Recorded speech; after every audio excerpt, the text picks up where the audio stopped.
this brother says what he says about Caitlin Clark, saying the WNBA has just got to get rid of Caitlin Clark. Have you guys seen this clip? This clip about Caitlin Clark.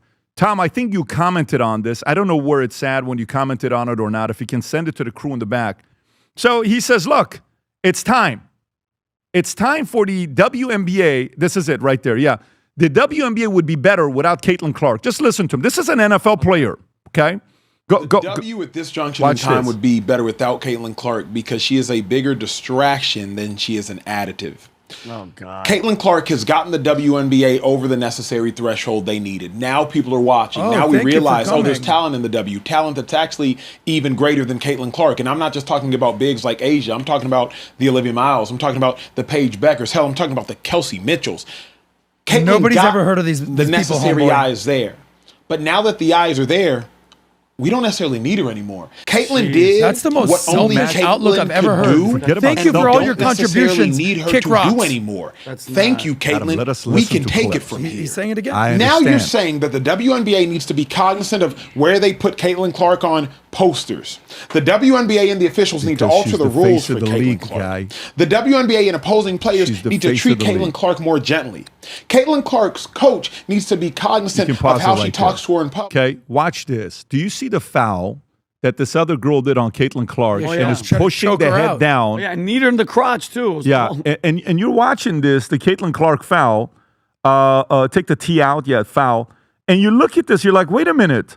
What the hell is this? And she's smiling at her while she's doing this.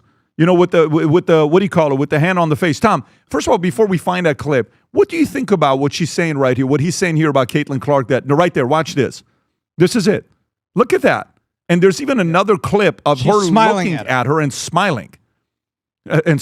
So do you agree with what he's saying? And if not, is this it? Yeah, watch that. What are you doing?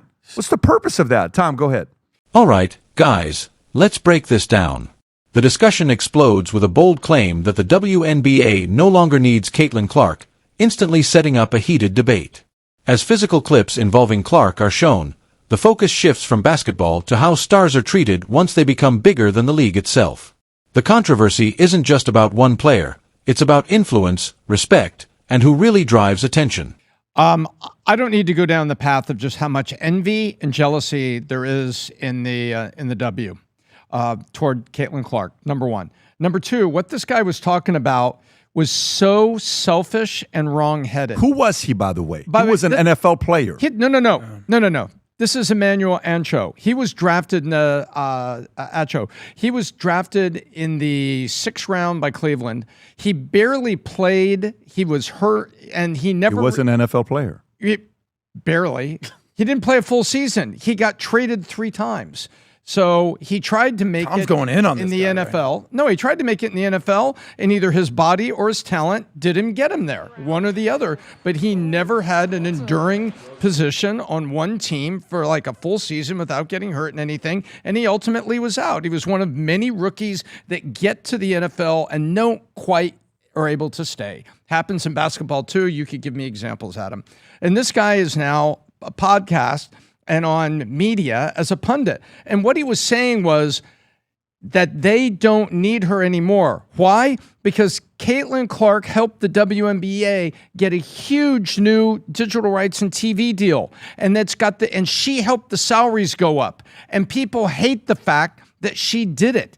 And there's huge jealousy. Why weren't we paid? You heard all kinds of them. And so what he's saying, Pat, he's saying, oh, we don't need her anymore. We got our TV deal. We got the salaries up. Now you can go away, because they're jealous of her. She didn't come from the zone in the area. She came from the American Midwest. The WNBA's culture and everything about its overall positioning is not Midwest. Let me give some numbers here. I want to give some numbers. Pre-Caitlin Clark going into the WNBA to post. Ready?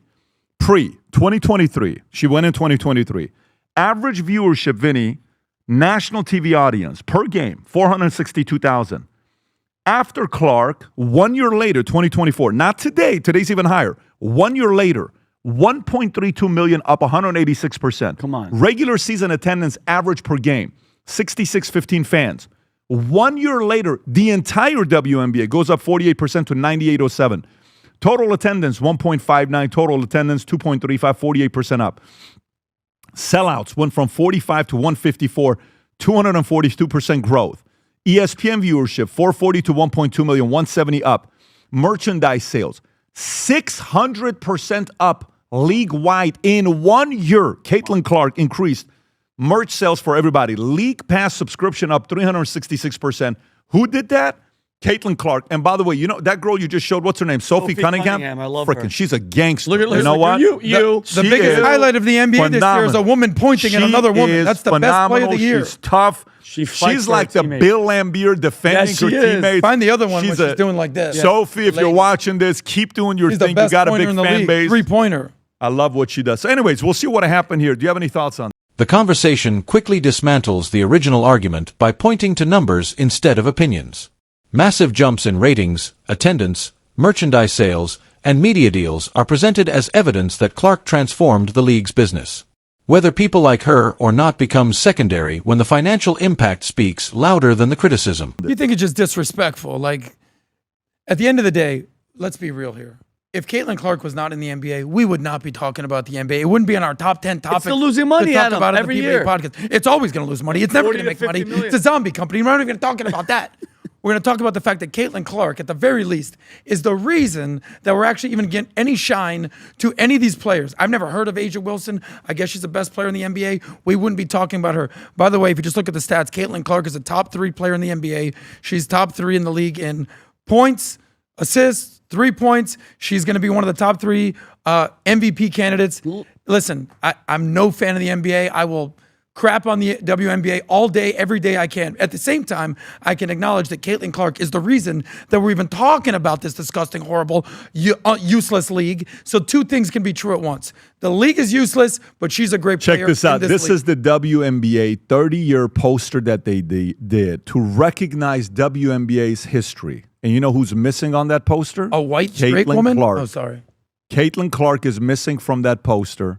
They decided she wasn't big enough to put her in there. By the way, I love that WNBA is doing this because it's showing what you guys are really all about. Well, the entire league is being exposed. And FYI, with Caitlin Clark, she's going to keep doing her thing. And the more they do this, eventually everybody goes through 3 phases. First, you are ridiculed. Then you're violently opposed. Then it becomes self-evident. She has not yet made it self-evident. She's going through that phase that Michael went through, that all major athletes had to go through, and she's going to get through it, and her supporters are going to be behind her. I hope she continues. The debate shifts from statistics to symbolism as the panel questions why the league appears reluctant to fully embrace its biggest attraction.